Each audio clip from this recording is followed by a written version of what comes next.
Class 9th economics का chapter 5 है कृषि एवं खाद्य सुरक्षा। अति लघु उत्तरीय प्रश्नों को हल करेंगे, 1 से लेकर 12 तक कुल है। पहला प्रश्न देखिए, बिहार में कृषि के पिछड़े होने के 2 कारण बताना है हमें। तो पहला कारण है सिंचाई तथा आधुनिक तकनीक का अभाव। तो बिहार में जो सिंचाई व्यवस्था है पूरी तरीके से अभी नहीं है और आधुनिक मशीन काफ़ी कम यूज किए जाते हैं। जैसे पंजाब और हरियाणा में काफ़ी आधुनिक तकनीक से खेती की जाती है, वहाँ पे बहुत सारे मशीनों द्वारा की जाती है, लेकिन बिहार में ऐसा नहीं होता। तो पहला कारण हो गया। और दूसरा है मानसून पर निर्भरता, और ये तीसरा कारण है प्राकृतिक आपदाएं, हमेशा यहाँ पे बाढ़ और सूखा आते रहता है। तो आपको सिर्फ 2 ही लिखने हैं। इसके बाद दूसरा देखिए, बिहार सरकार की 2006 की कृषि नीति का मुख्य लक्ष्य क्या है। 2006 की बात हो रही है, तो कृषि में आधुनिकीकरण करना था तथा खाद्यान्न उत्पादन का दुगना करना था।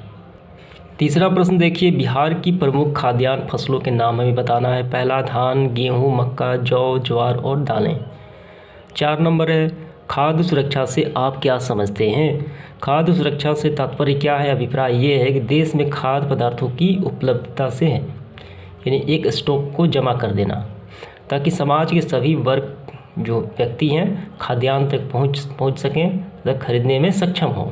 इसके बाद 5वां देखते हैं, वे कौन से व्यक्ति हैं जो खाद्य असुरक्षा से सर्वाधिक प्रभावित होते हैं। वो व्यक्ति है शहरी क्षेत्रों के कम आय वाले व्यक्ति, दैनिक मजदूर। 6 नंबर देखिए, भारत में किन राज्यों में खाद्य असुरक्षा सबसे अधिक है।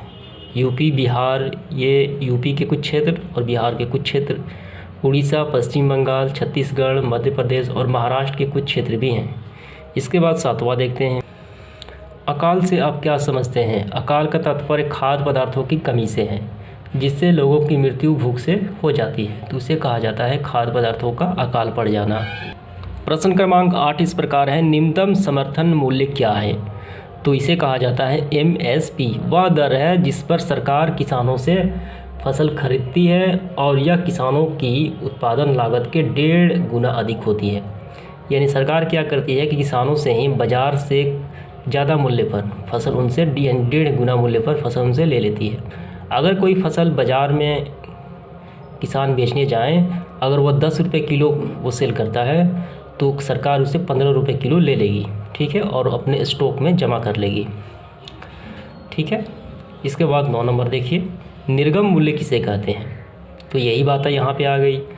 तो इसमें होता क्या है कि सरकार जो किसानों से लेती है, जो अनाज लेती है, स्टॉक करती है, तो वही अनाज उन क्षेत्रों में वितरण कर देती है जहाँ पे निर्धन और गरीब रहते हैं। देखिए, सरकार द्वारा संग्रहित अनाज का देश के अभावग्रस्त इलाकों में तथा निर्धनों के बीच वितरण कम से कम मूल्य पर, ठीक है, वितरण मूल्य निर्गम मूल्य कहा जाता है। 10 नंबर देखते हैं सवाल, लक्षित सार्वजनिक वितरण प्रणाली क्यों और कब अपनाई गई। गरीबी रेखा से नीचे निर्धन परिवारों को अनाज के लाभ यानी उपलब्धता कराने के लिए ये प्रणाली अपनाई गई, ठीक है। इसकी स्थापना 1997 में की गई। 11 नंबर देखते हैं, अन्नपूर्णा योजना क्या है।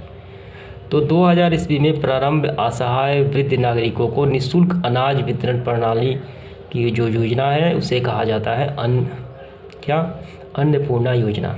12 नंबर इस सेशन का आखिरी सवाल, समाज में निर्धन व्यक्तियों के लिए सरकार ने खाद्य सुरक्षा की कौन सी योजना प्रारंभ की है। KG अनाज दिया जाता है।